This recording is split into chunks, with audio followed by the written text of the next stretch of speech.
패키지가 돼서 그 지역이 경쟁력을 가지지 않으면 또한 이게 향후에 지속 가능성이 좀 떨어질 수가 있습니다. 그런 측면에서 미래 산업에 대한 얘기들도 또 담아야 되는 시 차원에서는 그런 얘기가 있습니다. 또 마지막으로는 또 대한민국의 가장 큰 어젠다, 또 답도 되기 쉽지 않은 부동산 관련해서 시장 안정, 이 네 가지의 현안들을 국토부 차원에서 이렇게 제시를 하고 그 틀 안에서 저희들이 이제 비전과 전략을 짜게 됩니다. 그래서 지금 잘 아시다시피 5개 지역이 국토부가 제시한 그 지구 지정 기준에 따라서 5개 지역이 지금 지정이 되어 있는 상황입니다. 그래서 이 지역을 전부 다 어떻게 다 할 수도 있겠지만 사실은 어떻게 체계적으로 가야 될 것인가에 대한 문제가 많이 있고요. 그래서 인천시 차원에서 크게 한 4가지 전략을 좀 정리해 봤습니다. 첫째는 장소 혁신입니다. 조금 용어가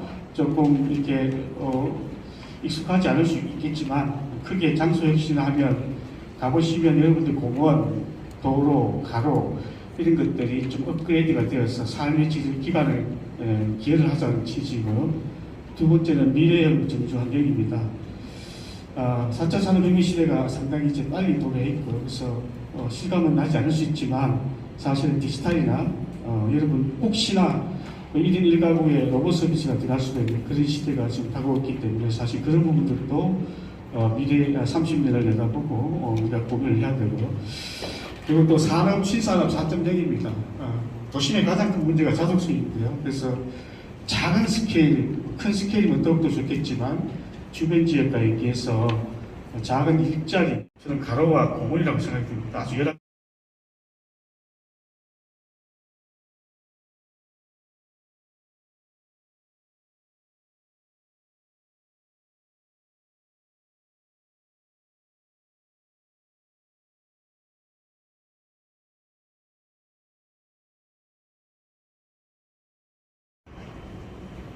그래서 제가 와서 또 만든 그 분과입니다. 저기 뒤에 앉아 계시는데요. 4개 전략에 대해서 도시는 혼자 할 수 있는 게 아닙니다. 또 함께 만들어가는 의사결정의 과정이기 때문에 우리 4개 아까 전략 분과의 분야별 전문가를 모시고 최대한 토론을 하고 벌써 한 4번 정도 하고 있는데요.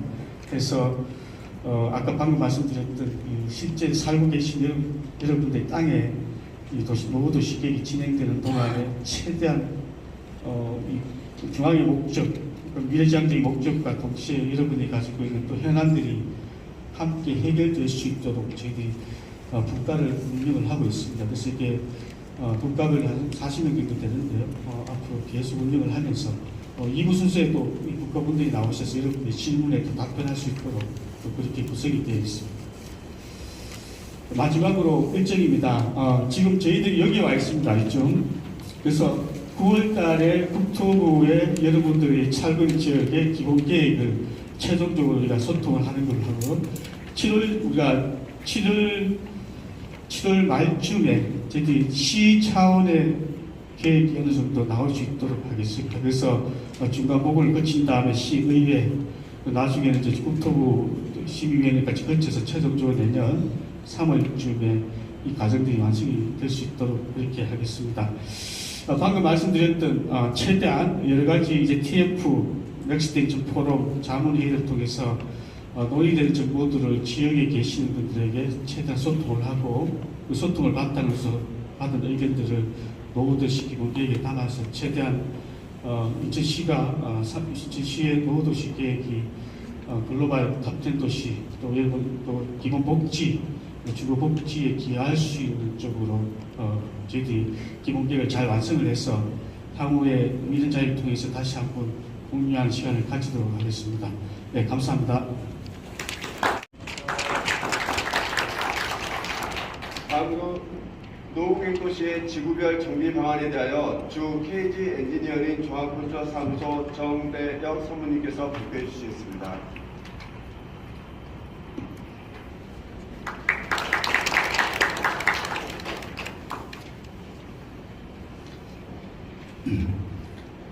본 인천 노후계획도시 정비 기본계획을 수립을 수행하고 있는 KG 엔지니어링 정대혁 상무입니다. 오늘 순서는 특별법 이해 간단하게 좀 말씀드리고 또 어떤 지역이 현재 수립되고 있는지 그리고 현재 그 대상 지역별로 어떤 방향으로 하고 있는지를 설명을 좀 드리겠습니다.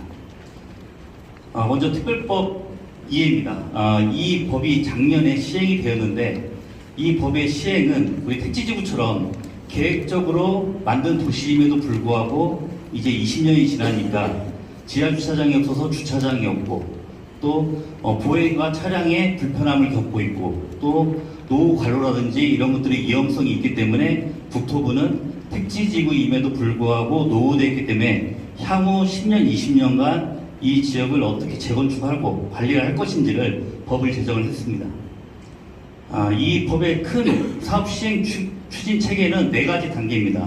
먼저 국토부 차원의 기본 방침, 그리고 지자체 차원의 기본 계획 수립, 그 다음 조합, 주민들이 수립하는 특별정비 구역 지정, 각종 사업 시행, 이 4개의 단계인데 현재 작년에 국토부에서 기본 방침을 확정을 했고 현재 각 지자체별로 기본 계획을 수립하고 있습니다.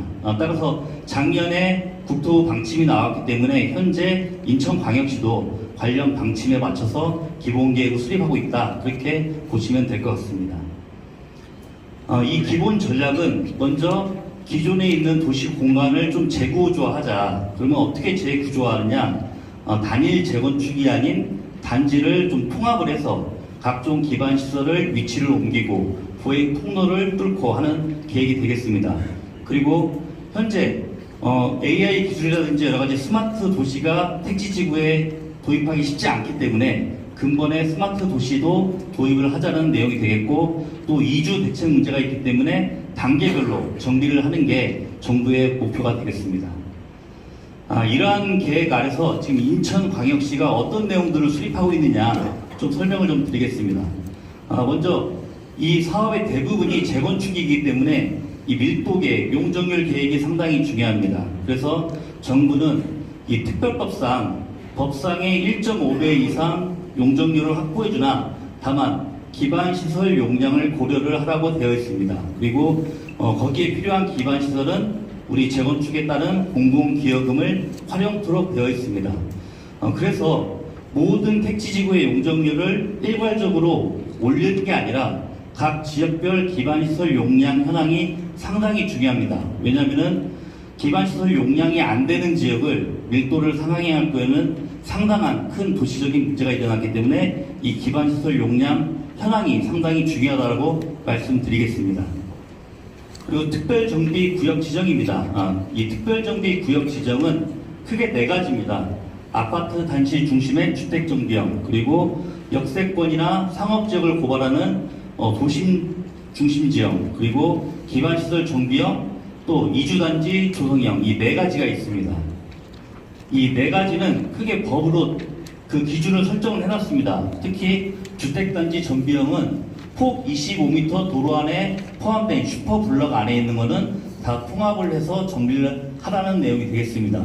그리고 중심지구형은 역세권과 상업지역, 역세권의 반경 500m 이내인 지역을 대상으로 하게 되어 있습니다. 그리고 기반시설형은 기존에 저이용된 기반시설을 활용해서 주택을 지으라는 내용이고 이주단지 대칭형은 임대주택단지라든지 여러가지 저이용시설을 이용해서 임대단지를 조성하는 내용이 되겠습니다.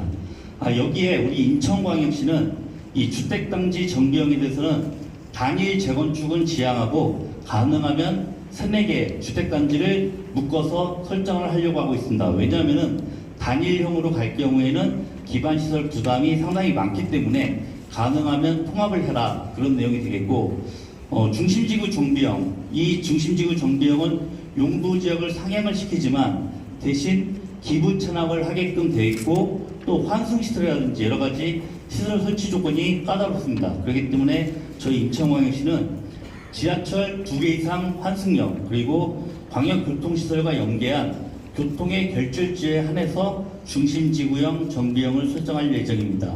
그리고 이주단지형은 영구 임대주택단지가 있는 경우 해당 지역을 설정고자 하고 있습니다. 예를 들어 보시면은 이 25m 도로를 둘러싸인 통합정비를 할 경우에만 건축규제 완화, 용적률 완화, 그다음 안전진화 면제 등의 특례를 주는 계획이 되겠습니다. 그렇기 때문에 가능하면 단일 재건축은 지양을 해야 한다. 이렇게 말씀드릴 수 있습니다. 선도지구입니다. 선도지구 지정은 저희가 주민 공람을 하게 될 경우 특별정비 예정 구역 중에 주민들의 각종 동의율에 따라서 지정하는 계획이 되겠습니다. 먼저 국토부는 작년에 저희 인천광역시의 기준과 별도로 전체적인 전국적인 기준을 설정했습니다. 주민 동의 여부, 시급성, 필요성, 그리고 파급 효과, 실현 가능성 등을 배점을 주어 특히 주민 동의 여부가 60점 만점으로 가장 큰 점수를 차지합니다. 여기에 맞춰서 인천시도 지역 현황에 맞게끔 저희가 주민 공람을 하게 되면은 거기에 기준에 따라서 주민들이 한 달에서 두 달간 공모 기간이 있습니다. 그리고 공공기업입니다. 용적률이 올라가면 아무래도 차가 막히고 공원이 부족하고 기반시설이 부족해집니다. 따라서 이를 방지하기 위하여 근본 노후대책특별법에서는 오르는 용적률의 차익만큼 일정 비율을 산정해서 공공기여금을 걷게 되어 있습니다. 먼저 기존 용적률에서 1단계 기본계획에서 정하는 기준 용적률까지는 10에서 40%, 그리고 법상 한계까지 올라가는 용적률은 40에서 70%까지 가중시켜서 용적률을 공공기여를 하게 되어 있습니다.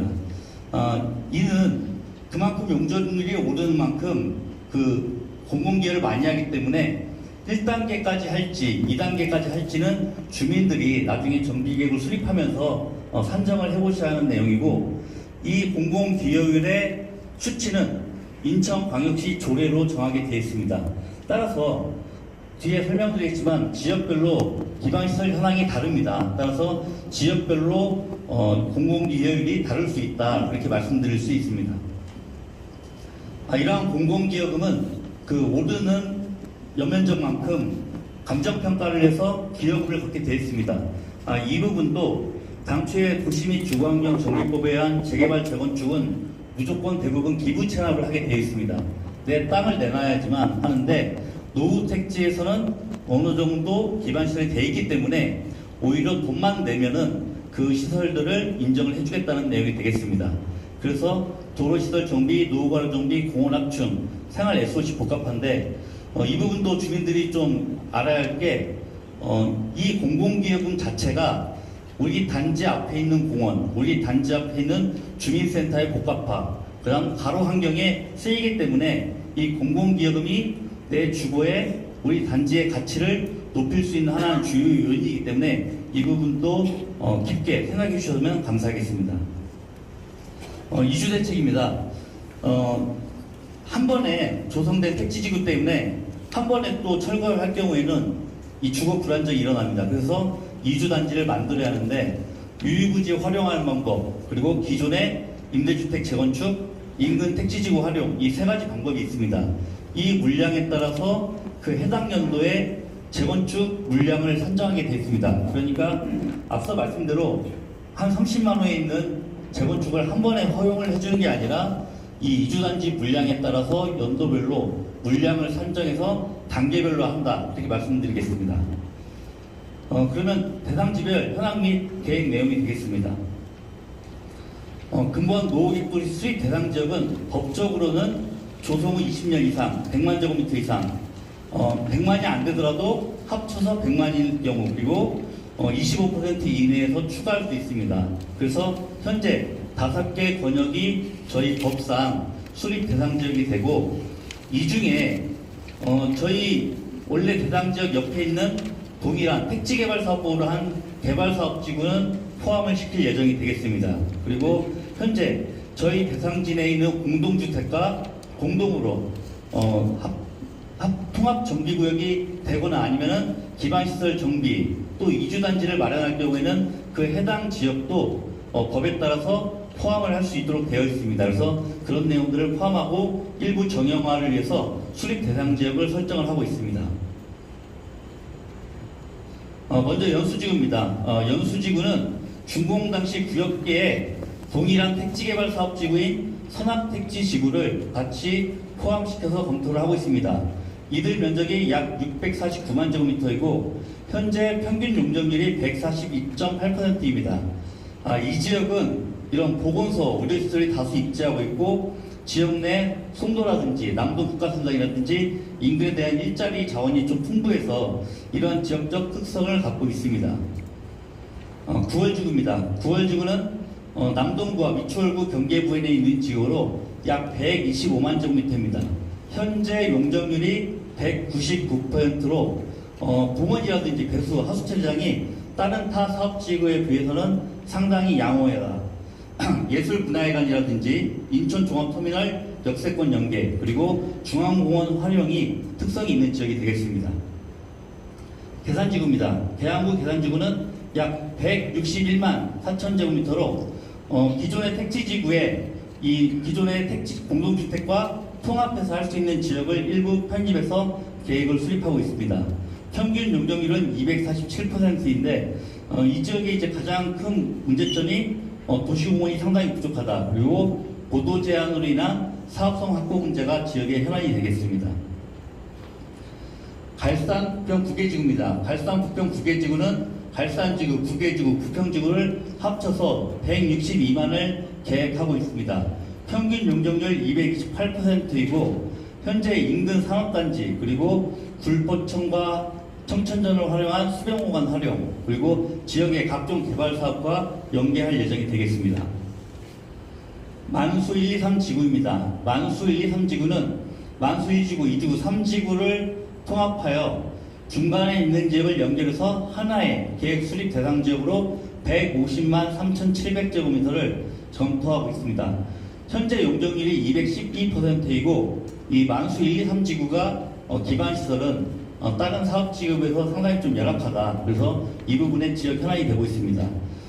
이 지역 자체가 대상지 외뿐만 아니라 내에서도 도정법에 의한 정비사업들이 다소 추진되고 있어 이들 지역을 어떻게 할 것인지가 그 지역의 특성이 되겠습니다.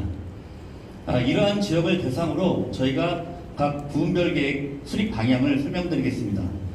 먼저 연수지구입니다. 연수지구는 앞서 말씀드린 용적률 인구를 먼저 설정하고 그 다음 밀도를 상향했는데 그만큼 인구를 많이 확보하려면 기반시설을 많이 확보해야 합니다.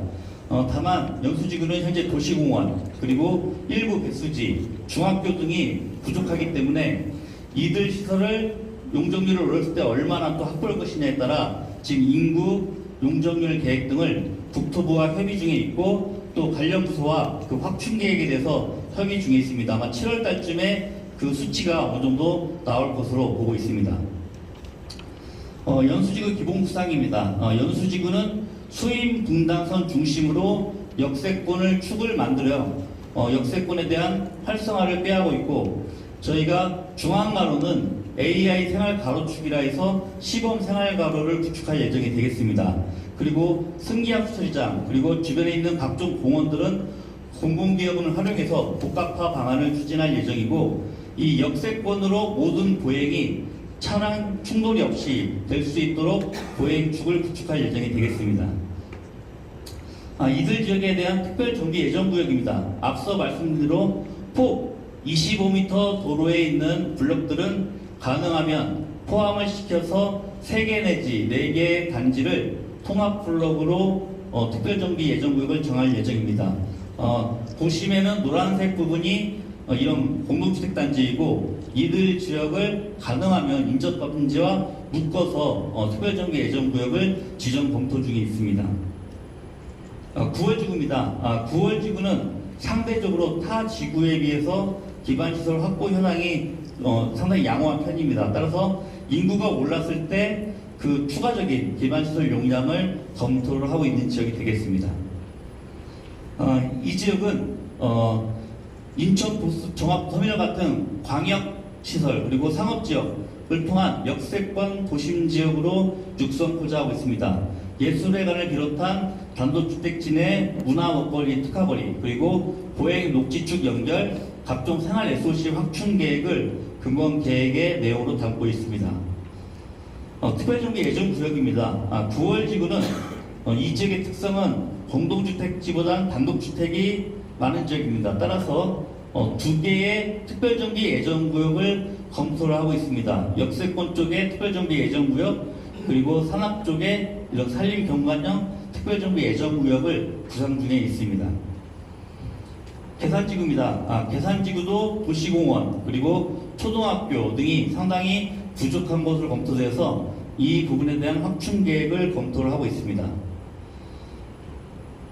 계산지구는 행정산업의 특화 도심축 그리고 통합정비를 통한 도시를 다 재구조화할 예정입니다. 그리고 거기에 따라서 동서 중심 보행 녹지축 그리고 남북 보행축 생활가로축을 구성해서 우리 대상진에서 주변으로 모든 게 다 도보로 이용할 수 있게끔 할 예정이 되겠습니다.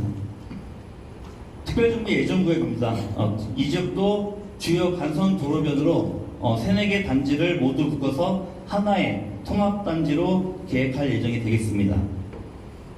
갈산부평 구계지구입니다. 갈산부평 구계지구도 이 도시공원과 배수지에 대한 확충 계획이 필요한 사항이 되겠습니다.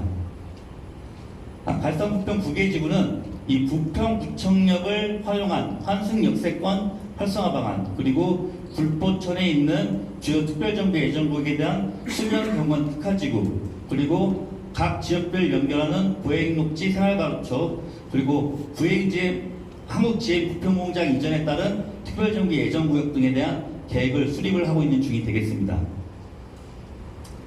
이들 지역 역시 25m 도로로 묶되 가능하면 한 단지가 안 나오게끔 3-4개 단지를 묶어서 수립하고 있고 다만 갈산부평 구계지구에서도 리모델링 사업이라든지 통합 도정법에 의한 통합 재건축 사업들이 이루어지고 있기 때문에 이 부분은 주민들의 의견을 충분히 반영해서 특별정비 구역으로 갈지 도정법에 의한 정비사업으로 갈지를 결정토록 하겠습니다.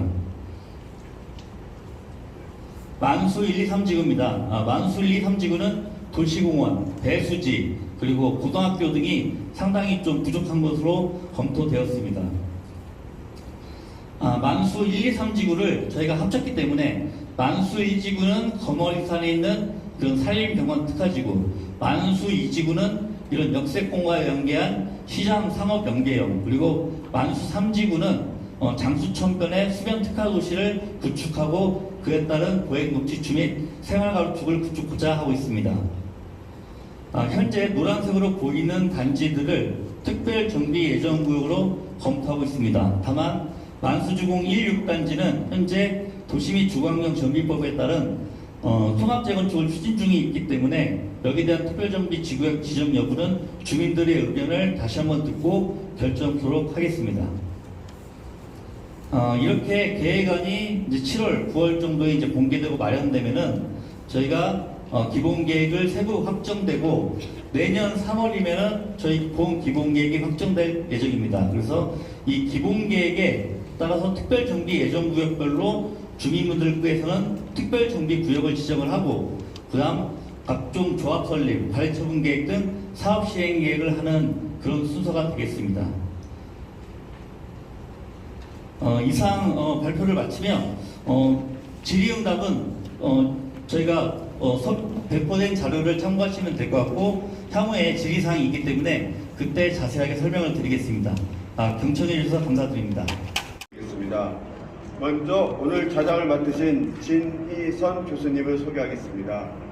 진희선 교수님은 서울시에서 도시 및 건축, 주택, 정비 사업에 대한 정책 분야에서 오랜 경력이 있으시고 서울시 행정부시장을 거쳐 현재 연세대학교 교수로 재직 중이십니다. 다음으로 기윤한 박사님을 소개하겠습니다. 기윤한 박사님은 인천연구원에서 도시 및 주거 분야를 단연간 연구해오신 전문가로 정부 및 인천광역시 정책 개발과 관련한 다양한 연구 및 자문 경험을 보유하고 계십니다. 다음으로 고창배 자문위원님을 소개하겠습니다. 고창배 자문위원님은 부동산 개발 및 투자 자문 등 분야에서 단연간 실무를 해오신 실무 전문가로 도시 및 지역 개발과 관련하여 다양한 자문 경험을 보유하고 계십니다. 다음으로 김희연 기자님을 소개하겠습니다. 김희연 기자님은 경인일보 소속으로 인천과 경기 지역을 중심으로 활발히 활동하고 계시며 특히 인천 지역의 행정, 교육, 복지, 지역개발 현안에 대하여 주요 이슈를 통찰력 있게 접근한 보도를 통해 정책 변화를 이끌고 계십니다. 다음으로 에드워드 양 인천광역시 미래도시 총괄계획관님을 소개하겠습니다. 에드워드 양 미래도시 총괄계획관님은 국내 주요 도시개발 프로젝트를 총괄한 전문가로 현재 인천시 노후계획도시 정비 기본계획 수립을 총괄하고 계시며 인천시 주요 정책 사업에 대한 자문을 하고 계십니다. 마지막으로 정대혁 사모님을 소개하겠습니다. 정대혁 사모님은 도시계획 정비 분야의 실무 전문가로 고양시 일기 신도시 정비 기본계획 영역을 총괄하였고 도시관리연구위원회 활동을 통해 정책 연구에도 활발히 참여하는 등 실무와 이론을 겸비한 전문가로 평가받고 있습니다. 당초 패널로 참석 예정이었던 지영석 자문위원님은 불가피한 사정으로 참석을 못하게 되었습니다. 이상으로 패널분들에 대한 소개를 마치고 패널 토론을 시작하겠습니다. 지금부터 진희성 교수님 주관으로 진행되겠습니다. 네, 감사합니다. 넥스트 인천 노후계획 도시정비 포럼에 이렇게 많은 분들이 참여해 주셔서 감사드리고요. 지금 밖에 날씨를 보니까 지금 30도가 넘네요. 날씨가 더워도 불구하고 많은 분들이 또 이렇게 관심을 가져주시고 참석을 해주셔서 감사를 드립니다. 2023년에 노후계획도시 도시정비 특별법이 만들어지고 작년부터 정무 부시장님을 단장으로 해서 인천시가 정말 많은 전문가님들을 모시고 좋은 계획들을 잘 세운 것 같습니다.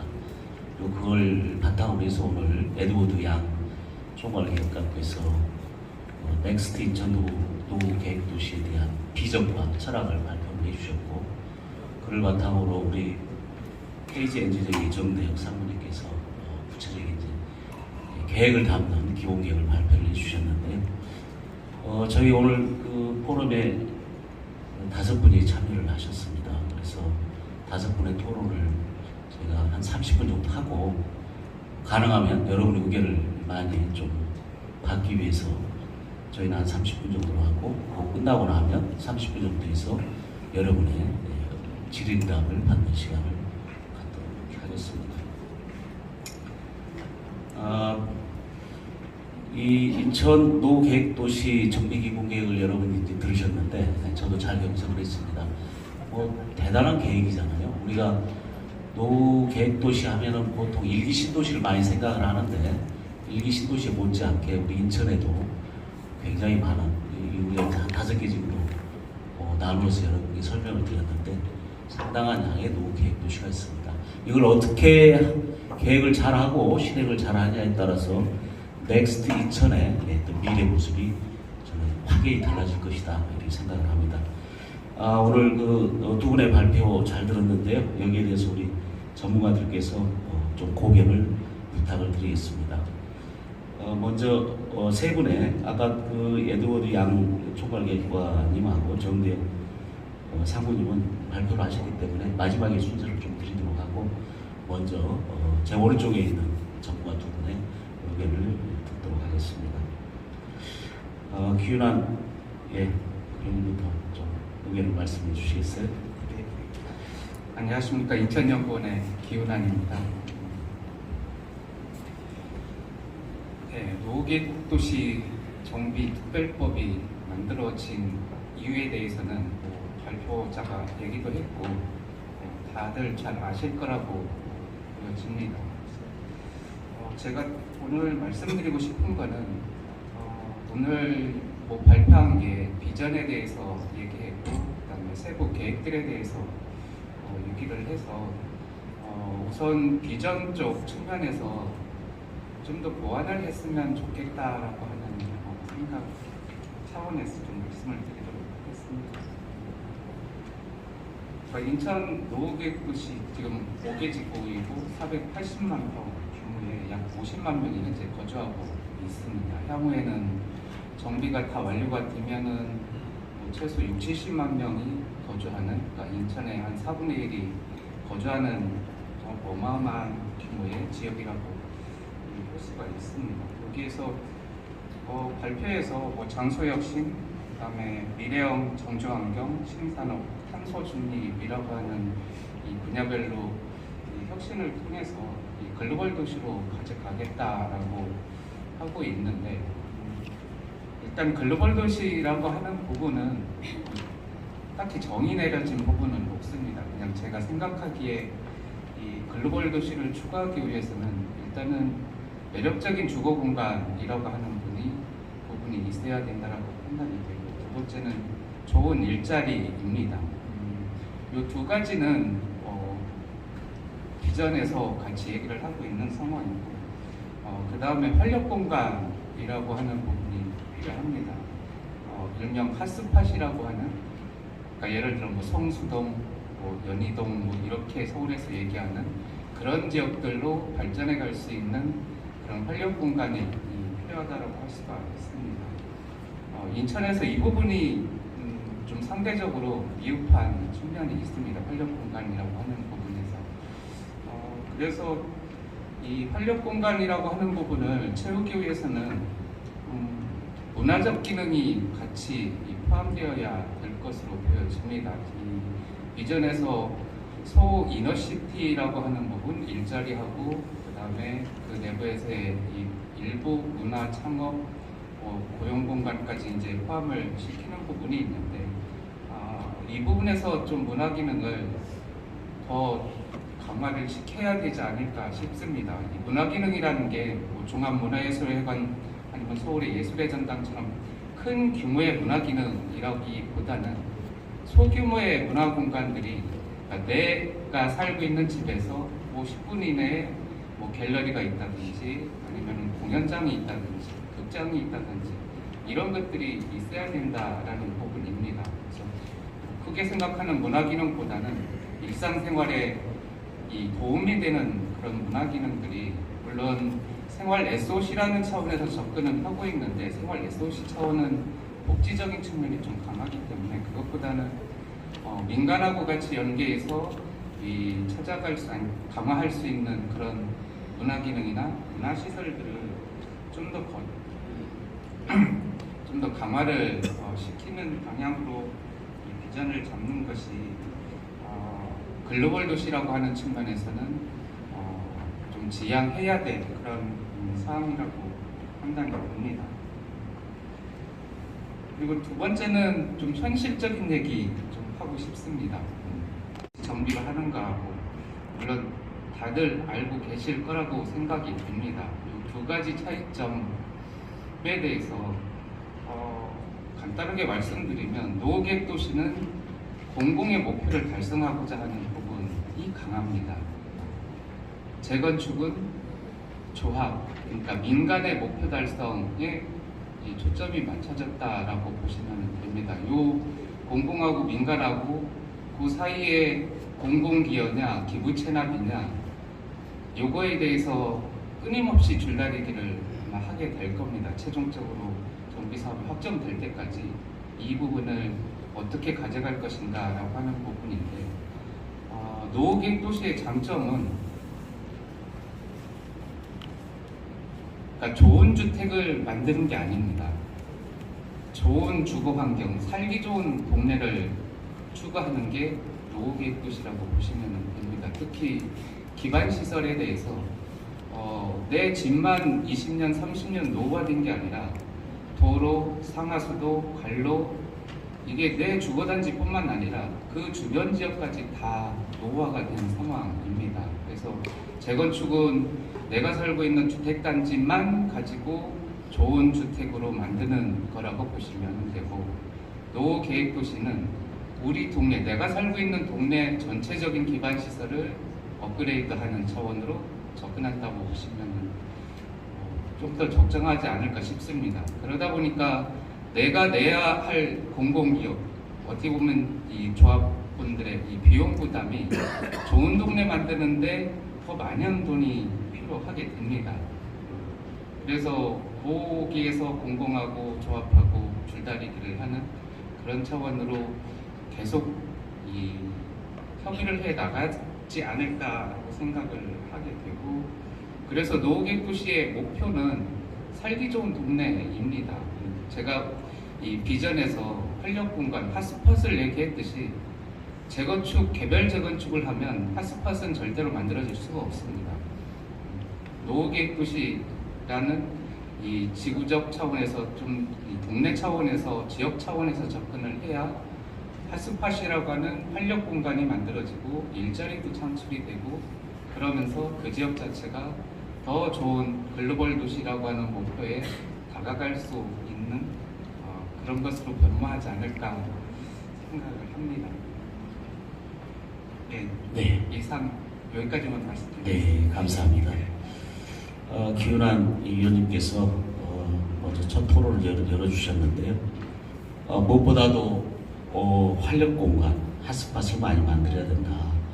그래서 일상의 문화적 공간들을 만들어가자는 말씀이고, 우리가 노후계획 도시라면 이 기본계획을 만드는 이유가 물론 일반 재건축으로도 얼마든지 할 수가 있는데 이런 특별법 위에서 만드는 이유가 좀 더 살기 좋은 도시, 더 나은 인프라의 업그레이드 이런 것을 위한 거기 때문에 거기에 나중에 이제 사업하는 추진 과정에서 시와 우리 주민과의 긴밀한 협의를 통해서 좋은 공간을 만들어가자 이런 말씀을 좋은 말씀 주셨습니다. 감사합니다.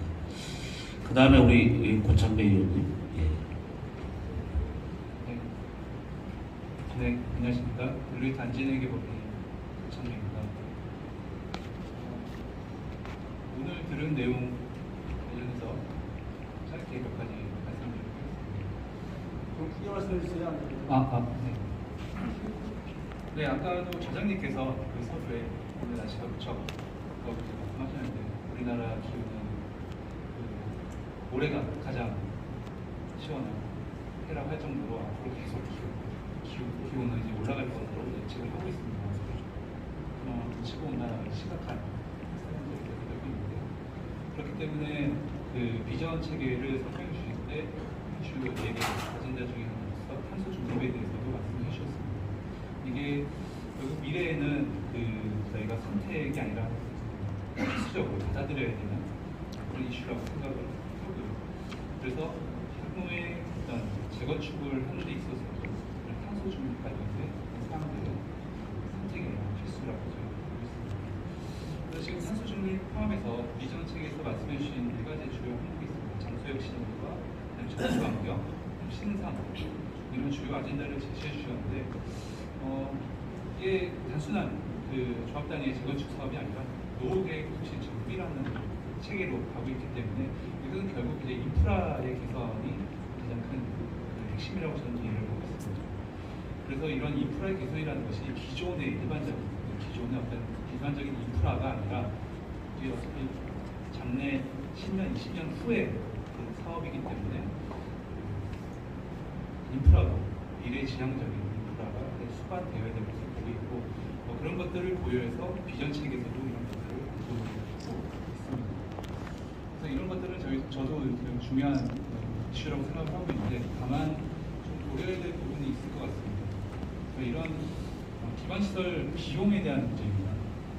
공공기관을 통해서 그런 기반시설 비용을 충당을 해야 되는데 이것이 과연 일반적인 인프라, 생활 리소시를 포함해서 일반적인 인프라를 설치하는 것 이외에 비전 체계에서 제시한 미래지향적인 인프라까지 포함해서 과연 이 비용이 충당될 수 있을까라는 것이 좀 고려가 되어야 될 부분인 것 같습니다. 아직까지는 초기 단계고 비전이나 계획 수립 단계이기 때문에 이런 것들에 대한 심도 있는 논의는 아직은 이루어지지 않았을 거라고 예상을 하고 있는데요.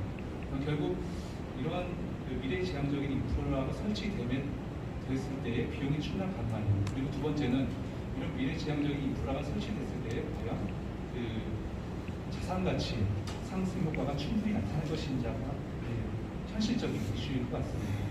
여기 계시는 각각 구성원들 여러분들은 계획의 어떤 합리성 이런 것보다는 결국 자산가치에 관심이 더 많으실 것 같은데 여기 나와 있는 여러 아젠다라든지 아이템들은 미래에 필요하고 중요한 부분이긴 하지만 이런 것들이 도입됐을 때의 비용을 충당하면서 동시에 자산가치 효과가 충분히 나타날 수 있을까에 대한 우려도 앞으로는 이루어져야 되지 않을까 생각을 하고 있습니다. 두 번째는 계획 단계에서 지금 아젠다 4가지 중에서 중요하게 다루고 있는 것 중에 하나가 신산업입니다. 신산업이 5개 지구별로 그 컨셉에 따라서 이 신산업을 도입하겠다는 그 취지로 비전을 수립하고 있습니다. 물론 이게 단순한 재건축 사업이 아니라 그 대규모의 노후계획 도시 정비 사업이기 때문에 단순한 그 주거 정비 사업뿐만 아니라 여기 세계적인 산업에 대한 지원도 필요하다고 보고 있습니다. 근데 여기서 지금 현재 공간 계획을 보면은 비전에서 제시하고 있는 신산업에 대해서 공간에서 어떻게 구현되는지가 사실은 잘 보이진 않고 있습니다. 그래서 비전에서 제시하고 있는 각 지구별 신산업이 어떤 공간적인 구역으로 구현되는 것인지 아니면은 그것이 어떤 컨텐츠라든지 소프트웨어로서 연계되는 것인지가 좀 불분명한 부분이 있어서 이것이 뭐 초기 단계이긴 하겠지만 앞으로는 이런 신산업이 노후도시 계획 도시 정비 사업별로 구역별로 어떻게 구현되는 것인지는 구체적인 계획이 좀 필요하지 않을까 생각이 듭니다.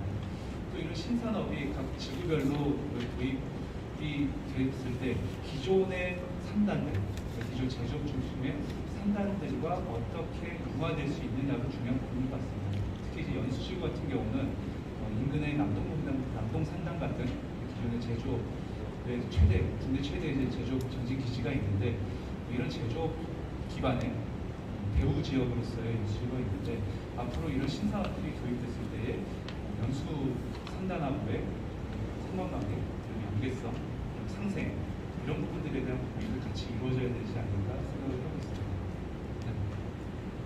네, 감사합니다. 고창미 의원님께서 역시 부동산 전문가답게 좋은 말씀 주셨는데 결국 노후계획 도시가 이제 정비 새롭게 탄생을 하면 다른 지역보다 훨씬 좋은 인프라를 가져야 되고 또 좋은 인프라를 갖기 위해서는 또 공공기업, 기부 체납을 통해서 그것들이 이루어져야 되는데 그렇게 되면 그 기부 체납으로 이루어진 인프라로 인해서 이 지역의 자산 가치 또 얼마만큼 상승을 할 거냐 그런 효과를 어떻게 또 계획 단계에서 이렇게 이끌어낼 거냐 그런 말씀 주셨고요. 신산업 도입을 우리 비전에서 발표를 했는데 그게 구체적으로 구역 안에서 공간 계획으로 어떻게 설정이 되고 그 일자리로 연계가 될 거냐. 중요한 말씀이지 우리 기존 산단이 굉장히 많은데 그 제조업 전진 기지하고 어떻게 조화를 이루고 연계를 할 것이냐 아주 소중한 말씀 주셨습니다. 감사합니다. 다음은 우리 언론사의 김희연 기자님 말씀 주시죠. 네, 안녕하세요. 저는 경인일보 정치부 소속으로 일하고 있는 김희연 기자라고 합니다. 오늘 제 양옆으로 전문가분들이 다 계시고 기본계획안에 대해서는 잘 설명을 들으셨을 것 같아서 저는 전문가라기보다는 각 현안을 좀 시민들에게 전달하는 기자로서 어떤 얘기를 할 수 있을까 고민을 하다가 제가 관련 기사를 작성하면서 느꼈던 점 그리고 오늘 기본계획안을 보고 느꼈던 점에 대해서 말씀드리는 게 가장 무리가 없을 것 같아서 한번 말씀드려보고자 합니다. 제가 좀 노후계획 도시에 대해서 본격적으로 기사를 쓰기 시작한 건 올해 초에 그 국토부가 노후계획 도시 정비 선도지구를 지정하겠다는 기사를 가장 최근에 썼는데요. 국토부가 전국 지방 노후계획 도시들 중에서 정비 사업을 우선 추진할 지역을 선정을 하고 여기 이 도시들의 노후화 기반 시설을 하루빨리 재정비를 해서 자족 기능을 갖춘 도시로 탈바꿈할 수 있도록 지원하겠다는 내용이었습니다. 당시 국토부와 전화 통화를 했을 때 선도지구 공모는 이제 기본 계획 수립을 완료한 지역만 가능하다고 해서 그렇게 답변을 했었는데 노후계획도시 정비협의가 각 지자체가 세운 기본계획을 바탕으로 하기 때문이라고 했었습니다. 그래서 빠르게 기본계획을 마련할수록 정비사업에 우선 착수할 확률이 높다고 했었고 당시 취재할 때 뭐 대전시라든가 그리고 가장 빨리 앞서 나가고 있는 지역이 부산시였습니다. 그래서 만약에 선도지구를 지정을 하게 된다면 부산이 포함될 수도 있다 그런 얘기가 나오고 있는 상황이었습니다. 근데 저는 아무래도 인천 지역 기자다 보니까 인천 지역 노후계획 도시도 속도를 냈으면 좋겠다는 생각에 당시 인천시 담당자분께 기본계획 수립이 어떻게 되는 것이냐 이렇게 질문을 드린 적이 있었는데요. 그때 인천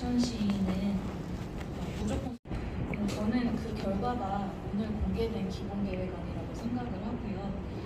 아까 설명드리셨겠지만 연수지구에는 수인분당선 중심의 고용산업축을 조성한다거나 승기하수 처리장 상부 공원화 이런 내용이 담겨있고, 9월지구에는 광역교통시설과 연계한 산업지역 역세권 중심 조성, 예술회관과 연계한 문화 먹거리 조성, 그리고 계산지구에도 행정산업 특화 도심 조성, 이렇게 다 지역 특성에 평소 지역 언론인으로서 필요하다고 느꼈던 부분이 나름대로 잘 담겼다고 저는 생각을 하고 있습니다.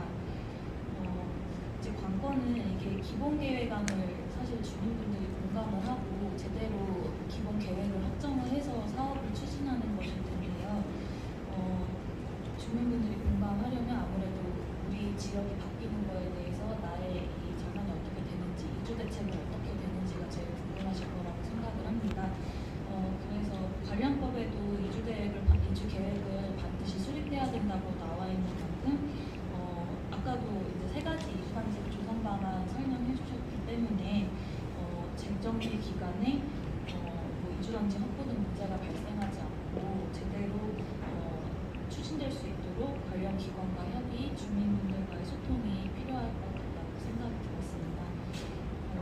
그리고 마침 이재명 대통령이 지난 대선 기간에 인천 지역 10대 공약으로 노후계획 도시를 제시한 바가 있습니다. 그래서 노후계획 도시 정비가 조속히 인천에서도 이루어질 수 있게 지원하겠다는 그런 내용이었는데요. 제대로 된 기본계획 수립만 이루어진다면 정부 차원에서 좀 행정적, 재정적 뒷받침이 있지 않을까 기대가 되는 상황이기 때문에 주민이 공감하는 방향으로, 그리고 인천시의 특성을 담은 노후계획 도시 정비가 제대로 실현되기를 기대해보겠습니다. 이것만 마치겠습니다. 네, 감사합니다. 김영진. 우리가 이제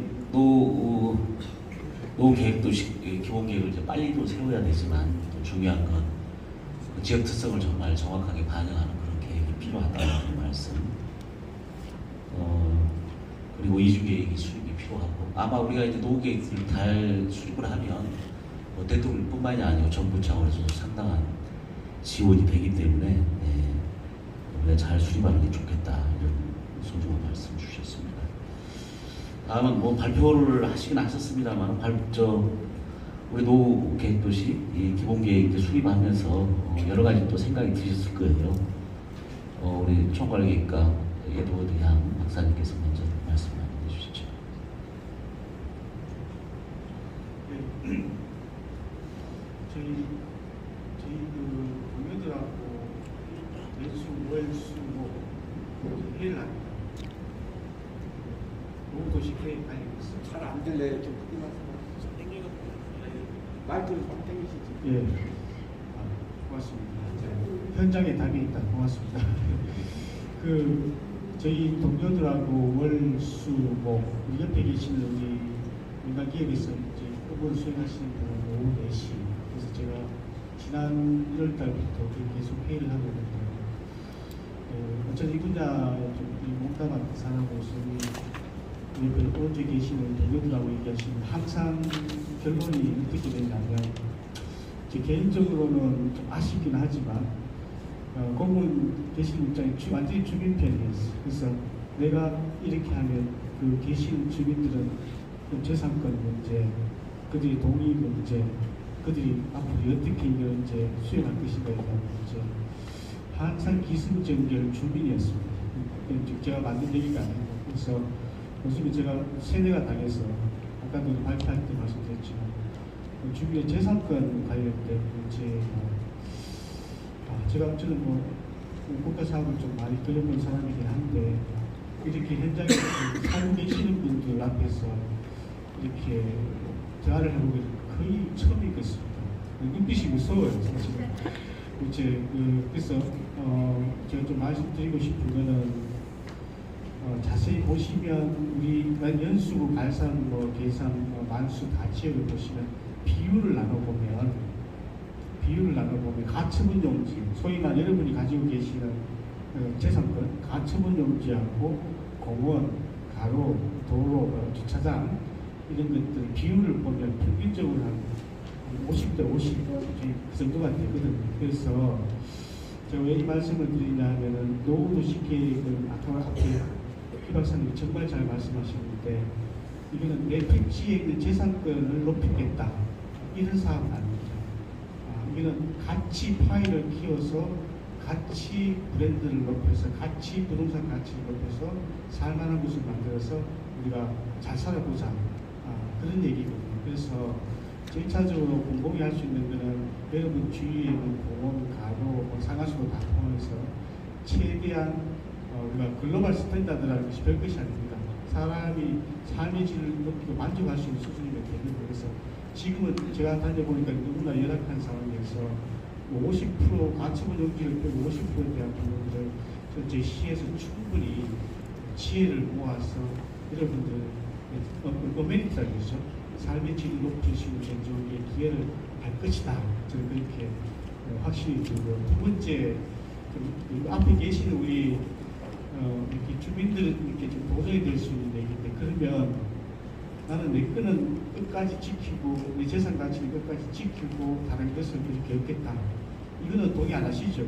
같이 이제 공생하는 분이 있을 수 있잖아요. 그래서 혹시나 같이 블록 단위로 우리 4개 블록이 같이 만들어져서 거기에 공원이 조금 더 쾌적한 보유분야가 생기고 약간의 아이들이 놀 수 있는 공원도 생기고 풍경집도 생기고 또 물가로 갈 수 있는 길 가로가 생기고 이런 부분에 대해서 어느 정도 합의점에 도달해야 된다는 생각이 저는 좀 죄송스럽겠지만 같이 집단 지성으로 합의를 해야 됩니다.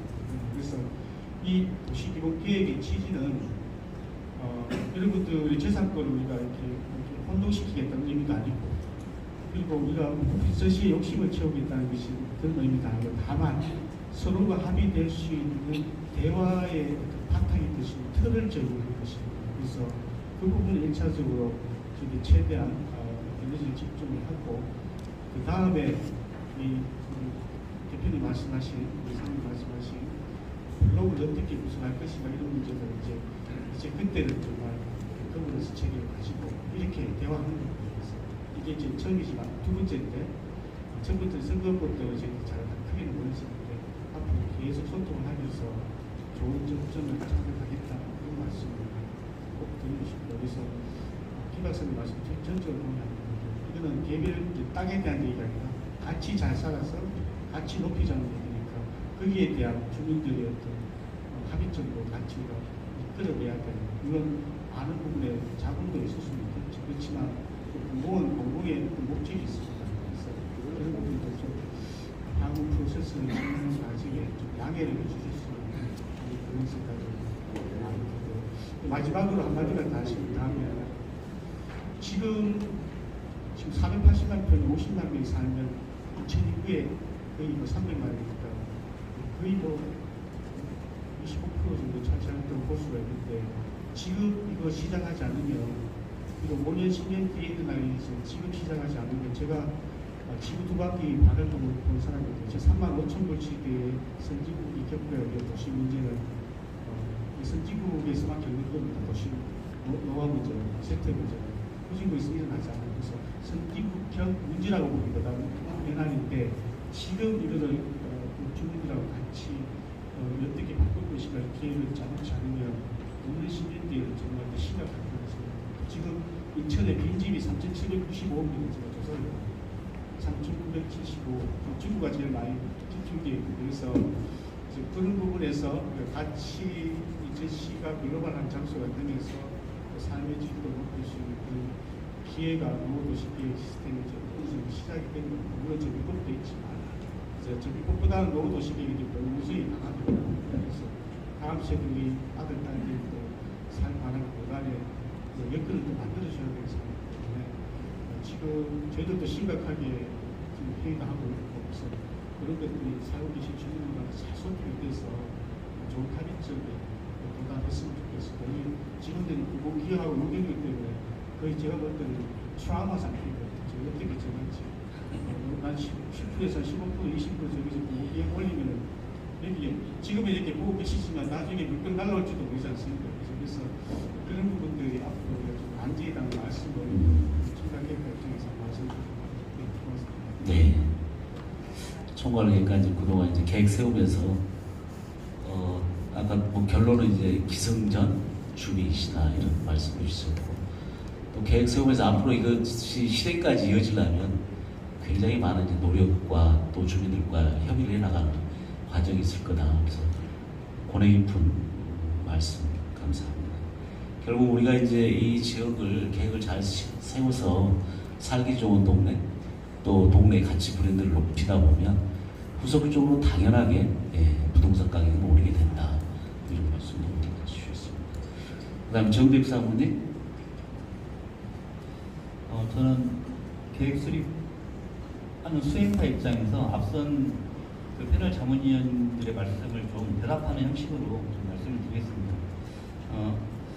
제가 일산 신도시도 하고 수도권 1기 신도시를 하면서 이 특별법을 수립으로 했기 때문에 법이 만들어지면서 계획을 수립했습니다. 그러다 보니까 주민분들의 관심사인 용적률, 밀도, 그다음에 인구 그런 물리적 기준으로 위주로 했는데 그럼 왜 인천시는 갑자기 비전 선포식도 하고 개발 컨셉도 하고 하느냐, 이 부분에 대한 또 핫스팟을 또 왜 만들어야 하느냐라고 했을 때 지금 사실상 1기 신도시 할 때도 문제가 됐던 게 3기 신도시가 조성이 되고 있고 우리 인천광역시도 노후 택지 외에 각종 개발 사업에 대한 택지들이 계속 공급이 되고 있습니다.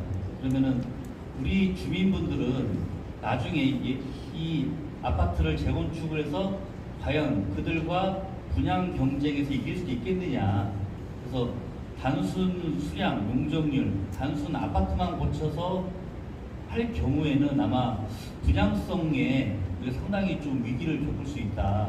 그래서 아까 위원님이 얘기했듯이 저희가 이렇게 몇 개월 동안 모여서 실현이 될 수도 있고 안 될 수도 있지만 어쨌든 차별할 수 있는 개발 비전과 그런 공간을 공군과 함께 만들어 보자라는 게 근본 비전 선포식의 가장 큰 계획이기 때문에 그 부분에 주력을 많이 할 겁니다. 그리고 이제 공공기업을 어디다 쓸 것이냐라고 하셨는데 단순 도로, 공원뿐만 아니라 스마트 도시계획 시설들, 각종 AI 시설들 여기에도 저희가 공공기여금이 쓸 수 있도록 검토를 할 예정입니다.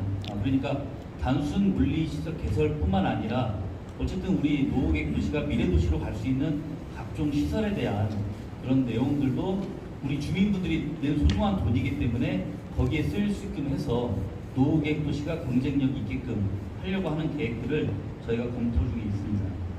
그리고 공간을 어떻게 그러면 할 것이냐, 저희가 이제 주목하고 있는 지역들은 각종 개발 축에 있는 이런 역세권 지역들은 좀 다르게 해야 하지 않겠느냐. 기존에 지금 현재 연수나 뭐 이런 지역들 역세권들이 그냥 뭐 일반 뭐 상업지거나 아니면 그냥 아파트 출입구만 있습니다. 결국 이게 도시계획적으로 맞느냐라고 했을 때 이 역세권 지역들을 우리가 좀 더 적극적으로 공공해서 계획을 수립하고 그 지역의 일자리와 주민들이 이용할 수 있는 환승시설을 해서 그런 자족시설과 같이 공간을 부여해서 저희가 어떻게든 실현시키도록 노력을 할 예정이니까 주민분들께서는 좀 믿어주시고 그때 계획을 발표하면은 주민분들도 그 부분을 잘 집중해서 좀 관심 있게 봐주셨으면 감사합니다. 이상입니다. 네. 벌써 뭐 30분이 다 돼버렸네요. 제가 마무리 좀 제 의견 담아서 마무리 말씀드리고 주민 여러분의 의견을 수렴하는 그런 절차를 받도록 하겠습니다. 제가 이제 인천을 와서 보니까 인천이 역사적으로 우리 원도심이 있을 거고요. 그 다음에 우리 산업단지, 대한민국을 선도해 나갔던 또 오늘의 경제 발전을 밑바탕에 됐던 산업단지가 굉장히 경쟁이 있게 잘 조성이 돼 있고, 그 다음에 이제 우리 노후계획 도시 있고요. 그리고 청라나 송도처럼 또 새롭게 조성된 우리 노후계획 도시 이후에 새롭게 조성된 그런 지역이 있습니다. 그래서 우리 이 지역이 사실 그 지역들과 조화 협의를 이루면서도 어떻게 경쟁력 있게 계획을 세우고 수립을 할 거냐가 저는 큰 관건이라고 봅니다. 그래서 우리 사모님께서 방금도 얘기를 하셨습니다만 우리 계획도시, 노후계획도시들은 정말 사업성도 있고 분양을 하면 분양도 잘 되고 그리고 경쟁력 있는 그런 지역으로 가기 위해서 우리 앞으로 어떤 노력들을 해야 되는지 이게 관건이다. 그리고 좋은 계획을 또 세워놨지만 또 실행은 우리 주민들께서 조합을 구성을 하고 실제 사업 계획을 승인하고 사업을 이끌어가는 주체는 또 주민들 여러분이 들리잖아요. 그래서 여러분의 어떤 단합된 힘 그리고 인천시와의 어떤 서로의 협의, 협조 이것들이 굉장히 필요하다 이런 생각이 듭니다. 제가 예전에 이제 서울시에 있을 때 뉴타운 사업도 해보고 정비사업, 재개발 재건축 다양한 사업들을 해봤습니다만은 가장 중요한 건 첫 번째 기본 계획을 잘 세워야 되고요. 그 다음에 더 중요한 건 주민들과 이 관할 공공기관과 얼마만큼 협의를 잘하고 그걸 실행력 있게 이끌고 나가느냐 이게 굉장히 중요하다는 생각이 듭니다. 이 정도로 토론을 마치도록 하고요. 추가로 우리 주민들 의견이 다 들어보고 나면 그 질의응답 과정에서 우리 또 5분의 패널님께서 또 추가 의견이 있으면 그때 말씀을 해주시기 바랍니다. 그러면 지금부터 주민 의견을 듣는 그런 순서로 하겠습니다. 네. 저기 그 마스크 쓰신 분이 제일 먼저 드신 것 같은데요. 먼저 주시죠. 일단 선명하고 어디에 나누는 건지 이거 주민들이 자체로 나누는 건지 아니면 마스터 플랜을 작성하고 있는 시에서 대략 이렇게 이 정도로 몇 개 지역으로 나누는 것을 권장하는지 이것을 먼저 알아야 될 것 같습니다. 그런 부분들이 있을 것 같고 저희가 지금 그 굴포천역하고 저희 그 아파트 단지 내 500m 이내에 그 역세권으로 해서 개발도 가능할 수 있는지에 대한 부분 그것까지도 검토를 하고 있는데 이 두 개의 노후계획 도시하고 역세권에 대한 그 개발 계획 그 역세권에 대한 그 진행 하고에 대해서 지금 이 틀이 마련되게 되면 저희가 더 추진하는데 방해되지 않을까 싶어서 우려스러운 부분이 있고 그거에 대해서 이제 주민 공람을 통해서 이제 설명을 해주시겠다는 말씀이 있는데 그런 협의라든가 이런 것들이 어떻게 진행되시는지 그것도 궁금해서 말씀드려봅니다. 아까 우리 총괄계획관님이 이미 답변을 하신 것 같은데 7월 중순경에 순차적으로 다 이렇게 주민 설명회 하시겠다고 그러잖아요.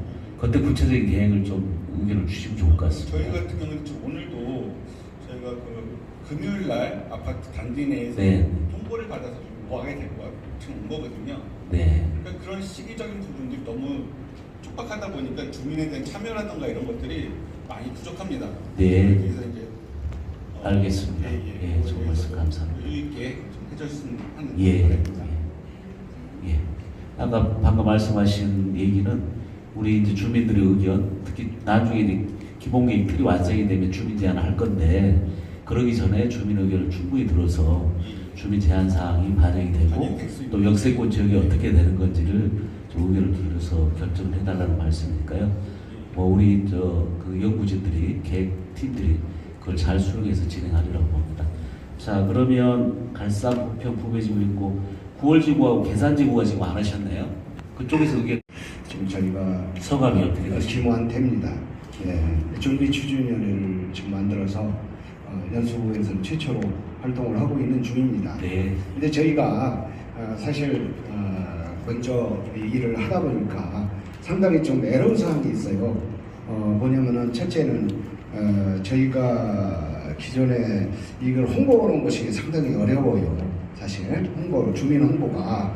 근데 실질적으로 관리사무소 또 기존의 입대위 측과 상당히 조금 부딪히는 점이 많이 있거든요. 예를 들면은 그쪽 분들은 지금 우리는 선도지구라는 것이 있어가지고 여기에 무슨 이미 준비했던 장기수선 계획에 의한 무슨 급수관 교체공사라든지 또 노동시설 대대적인 보수공사 같은 거를 이제 계획이 돼 있단 말입니다. 근데 그분들은 그걸 진행을 하려고 그러고 저희는 일단은 아니다. 여기는 급속하게 이 재건축이 이루어져야 선도지구이기 때문에 이건 필요 없는 작업이다. 그런 데서 오는 서로들 상충되는 의견 충돌 때문에 네. 아마 이걸 갖다가 굉장히 저희들 하는 일에 대해서 방해가 굉장히 많이 들어오고 있고요. 네. 두 번째는 저희가 사실 주민등록 등본도 떼보고 해서 이제 실질적으로 주소록을 만들고 또 보내보고 하는데 실질적으로 주소가 다 확보가 안 되고 있거든요. 그런데 입대위 즉 관리사무소 측에서는 비상 연락망이 다 돼 있거든요. 그거를 협조를 받고 싶은데 개인정보라는 것 때문에 내놓지를 않아요. 그래서 앞으로 실질적으로 이러는데 그런 연락체 그런 게 사실 필요하거든요. 아까 보니까 11월에 공모를 시작을 하면은 뭐 잠깐 얘기 들으니까 1, 2개월 정도만 시간이 있다고 이렇게 잠깐 어느 분이 말씀을 하신 걸 들었거든요.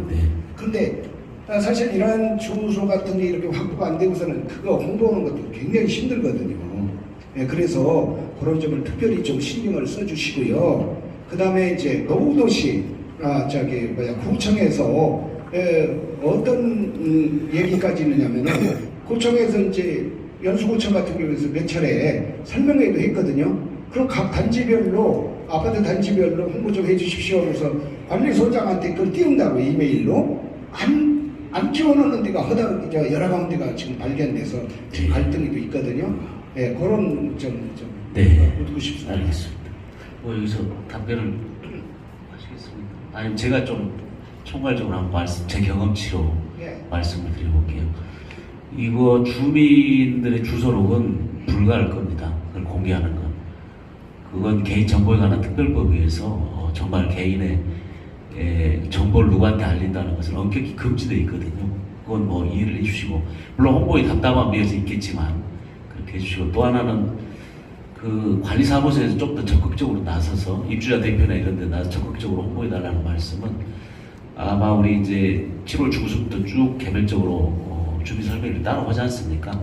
그때 우리 선생님 말씀 적극적으로 반영해서 좀 하겠고요. 그 다음에 이제 또 하나는 좀 있으면 재건축 되는데 뭐 아파트 수선을 왜 하느냐, 장기 추석 충선 충당금 가지고 아마 이런 갈등들이 좀 있을 거예요. 그런데 이게 계획 세워진다고 금방 되는 건 아닙니다. 상당한 시일이 필요하거든요. 뭐 길게는 10년 막 이렇게 필요하니까 불편한 점은 그때그때 보수해서 좀 편안하게 사용하시는 게 좋습니다. 오늘 아마 입주자 대표 내부에서 잘 협의해서 우리 추진하면 좋을 것 같습니다. 자, 아까 뒤에 손 들으셨는데, 네. 한 말씀만 간단하게 짧게요.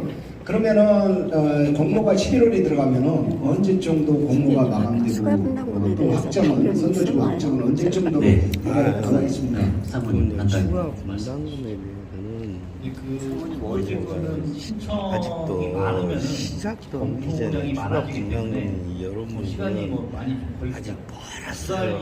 앞으로 그냥 그 시공사도 선정 안 했고 설계도 내가 보기엔 안 나왔을 것 같아. 그러면은 그거는 준하금 얘기는 지금 할 수가 없는 얘기예요. 그거는 네, 제일 뒤에 아까 대답 못할 거예요. 네, 연수구 현장에 그거는 걱정 안 하셔도 오라고 합니다. 일단은 선도지구 세 가지 제가 여쭤보려고 하는데요. 첫 번째는 지금 연수가 많을수록 뭐 가점이 있다. 단지 세대수가 많을수록 가점이 있다. 그렇기 때문에 그 부분은 주민분들도 좀 냉정하게 좀 유불리를 좀 나름 판단을 좀 하셔야 할 것 같아요. 이게 우리가 그냥 한두 개로 쉽게 해서 빨리 했으면 좋겠다고 하지만 이제 더 통합을 해야 더 가점이 있을 수 있기 때문에 그런 부분들은 어떤 게 유리한지를 좀 선택을 좀 하셔야 하는 좀 그런 사항들이 있습니다. 네.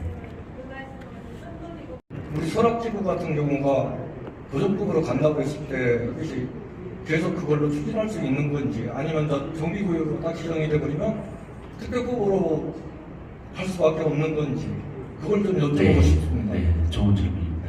네, 답변 좀 부탁드립니다. 저희 특별법이 지금 이제 막 시행되고 있기 때문에 그 도정법과 뭐 리모델링법 이런 것들이 충돌이 좀 있습니다. 그래서 사례로 조합이 설립되어 있는 지역들은 다 특별법 특별정비 예정국에서 뺐습니다. 1신도시 때는 그때는 이제 구체적인 계획이 있기 때문에 했는데 지금 우리 인천광역시는 워낙 많은 지역이고 여러 가지 만수 같은 그런 경우도 있기 때문에 그 부분은 좀 국토부랑 좀 논의 중에 있습니다. 그래서 저희가 주민공람 시점에는 중복으로 가능한 건지 아니면 빼고 가야 하는 건지 이런 것들을 제가 좀 확정해서 좀 알려드리려고 하고 있습니다. 네. 한 가지만 더 질문을. 죄송합니다. 네, 짧게 하시죠. 네, 짧게 하겠습니다. 네. 연수구에 지금 한 60개 단지가 노후계획 도시 할 단지들이 있지 않습니까? 거기서 지금 선도지구 몇 개 시범적으로 한다고 했는데 거기서 만약에 선도지구에 포함되지 못한 단지는 주민 제한제로 해서 뭐 재개발 방식처럼 좀 할 수 있는지 한번 여쭤보고 싶습니다. 네. 네, 짧게. 짧게 말하면 선도지구는